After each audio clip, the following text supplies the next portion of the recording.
Hey everyone, welcome back to Buried, the channel where we dig deep into the darkest, most haunting true crime stories that'll leave you thinking long after the video ends. I'm your host, and today we're diving into a case that's as heartbreaking as it is horrifying. This is the story of a little girl named Shaniya Davis, a vibrant, happy 5-year-old whose life was stolen in the most unthinkable way. And the worst part? The person who set this tragedy in motion was someone who should have protected her the most. Before we get started, a quick heads up. This story involves sensitive topics including crimes against a child. I'll keep the details as respectful as possible, but it's a tough one. If that's not for you, I totally understand. Maybe check out one of our other videos instead. For those sticking around, buckle up, because this case will shake you to your core. If you're new here, make sure to hit that subscribe button and ring the bell so you don't miss any of our weekly dives into the stories that stay buried. All right, let's get into it. Shaniya Davis was born on June 14, 2004, in a small town in North Carolina. She was a ray of sunshine. Think pigtails, a big toothy grin, and a personality that could light up any room. At just 5 years old, Shaniya was the kind of kid who made friends wherever she went. She loved riding her scooter, playing outside, and just being a carefree, happy little girl. Her older brother, Carl, was her best buddy, and together they were unstoppable. Shaniya's dad, Bradley Lockhart, let's call him Brad, was her rock. Brad was a single father doing his best to give Shaniya and Carl a good life. But Brad's story wasn't without its own pain. Years earlier, he'd been married to a woman named Vicky. When Vicky was just 28, their home was broken into by robbers who thought Brad and Vicky were sitting on a pile of cash. What happened next is the stuff of nightmares. The robbers tied Vicky up, tortured her, and ultimately took her life. Brad was left to pick up the pieces of a shattered heart, but he powered through for the sake of his kids. After Vicky's death, Brad met Antoinette Davis, Shaniya's mom. They got married, had Shaniya and Carl, but their relationship fell apart. Antoinette struggled with addiction. Drugs had a tight grip on her life, and she couldn't shake it. When Brad and Antoinette divorced, Brad got custody of the kids because, frankly, Antoinette wasn't in any shape to be a parent. She was living in a cramped trailer park, sharing a tiny trailer with her sister and her sister's boyfriend. It was chaotic, to say the least. Despite the divorce, Brad wanted Antoinette to have a relationship with Shaniya. He believed that every kid deserves to know their mom, and he hoped Antoinette could turn things around. So when Antoinette asked if Shaniya and Carl could stay with her for a while, Brad hesitated. His friends and family warned him, saying, "Brad, she's not ready. That environment's no place for kids." But Brad's heart was bigger than his doubts. He thought, "She's their mom. I have to give her a chance." So, against his better judgment, he let Shaniya and Carl go stay with Antoinette in the trailer park. That decision would haunt him for the rest of his life. It was November 10th, 2009, a chilly night in the trailer park. Antoinette, her sister, her sister's boyfriend, Shaniya, and Carl were all asleep in the cramped trailer. Around 5:30 a.m., Antoinette's sister and her boyfriend woke up to strange noises, like someone was trying to get into the trailer. They listened for a moment, but the sound stopped, so they brushed it off and went back to sleep. Big mistake. Half an hour later, Antoinette burst into their room, sobbing, "Shaniya's gone. I can't find her." Panic set in. The sister and her boyfriend jumped out of bed, searching every corner of the trailer. Nothing. They wondered if those noises they heard were someone breaking in, or maybe Shaniya wandered off. They didn't know, but the situation was dire. Then Carl, Shaniya's brother, dropped a bombshell. He said he'd seen a man inside the trailer earlier that night. And not just any man, someone they knew. His name was Mario McNeill, but everyone called him Mono. Mono was the ex-boyfriend of Antoinette's sister, a guy with a reputation for trouble. He was a drug addict, a cheater, and definitely not someone you'd want around kids. The sister's blood ran cold. Had Mono taken Shaniya? She turned to Antoinette and said, "We need to call the police now." But Antoinette hesitated. She acted like it wasn't a big deal, saying things like, "Let's just look for her first." For a mother whose 5-year-old daughter was missing, this was bizarre.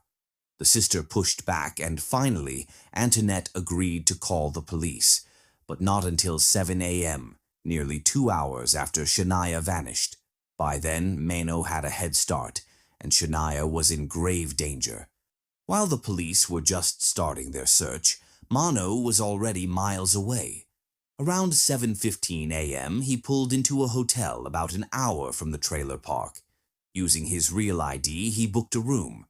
Then he went back to his car, wrapped Shaniya in a blanket, and carried her inside, telling the hotel staff she was his daughter, and he was taking her to visit her mom in Virginia. The desk clerk thought something seemed off, but her shift was ending, so she passed the info to the next clerk and left. If she'd called the police right then, things might have turned out differently. Inside the hotel room, Mono's actions became unspeakable. I won't go into the details, it's too horrific, and Shaniya deserves better than that. But know this, what he did to that innocent 5-year-old was monstrous, and when he was done, he took her life, strangling her until she was gone. By 7:30 a.m., Mono was seen leaving the room, carrying Shaniya's lifeless body to his car. A maintenance worker tried to talk to him, but Mono ignored him, lit a cigarette, and drove off. The hotel staff later found cocaine packets in the room and saw an Amber Alert for Shaniya. Their suspicions confirmed, they called the police. Back at the trailer park, the police were questioning Antoinette, but she was acting strange, evasive, distracted, more focused on her phone than on finding her daughter. Meanwhile, detectives tracked Mono down and arrested him on November 12th. During interrogation, Mono played dumb. "I wasn't at the trailer. I don't know who Shaniya is." Even when shown CCTV footage and proof he'd checked into the hotel, he denied everything, claiming his ID must have been stolen. It was lie after lie, but the real gut punch came when the police pressed Antoinette. After hours of dodging questions, she broke. What she confessed was beyond comprehension. Shaniya hadn't been kidnapped. Antoinette had given her to Mono. Why?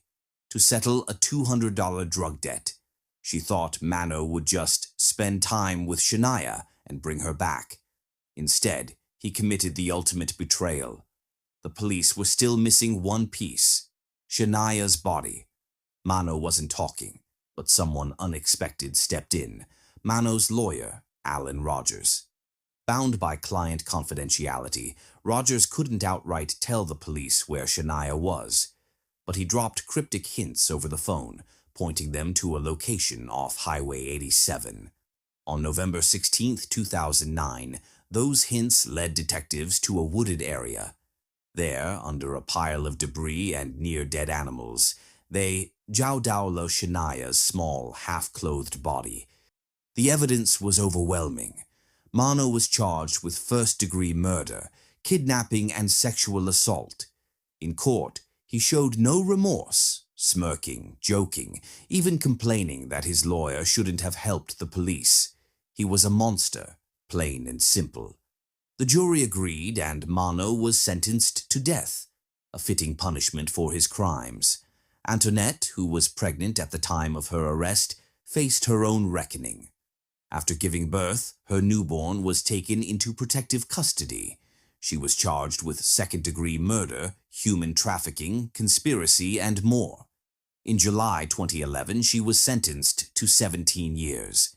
At her hearing, she had the audacity to say, "I did the best I could for my children.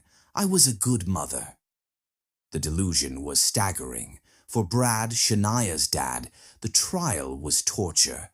He'd already lost his first wife to violence, and now his daughter was gone because of a choice he'd made to trust Antoinette. The pain he carries is unimaginable. Shaniya Davis was a little girl who deserved a long, happy life filled with scooter rides and laughter. Instead, she was failed by the people who should have kept her safe. Her story is a reminder that monsters don't always look like strangers. They can be the people closest to us. Thank you so much for watching this video. I know it was heavy, but stories like Shaniya's need to be told to honor her memory and remind us to protect the most vulnerable. If you found this story compelling, please give it a like, share it with someone who needs to hear it, and hit that subscribe button for more stories that stay buried. Oh, and a quick behind-the-scenes note. While editing this video, my recording software crashed, and I thought I'd lost everything. I was freaking out, but after some digging and a miracle recovery tool, we saved it. Thank goodness, because I didn't want you all to miss this one. Let me know in the comments what you think about this case, or if there's another story you want us to cover. Until next time, stay safe, and I'll see you in the next video.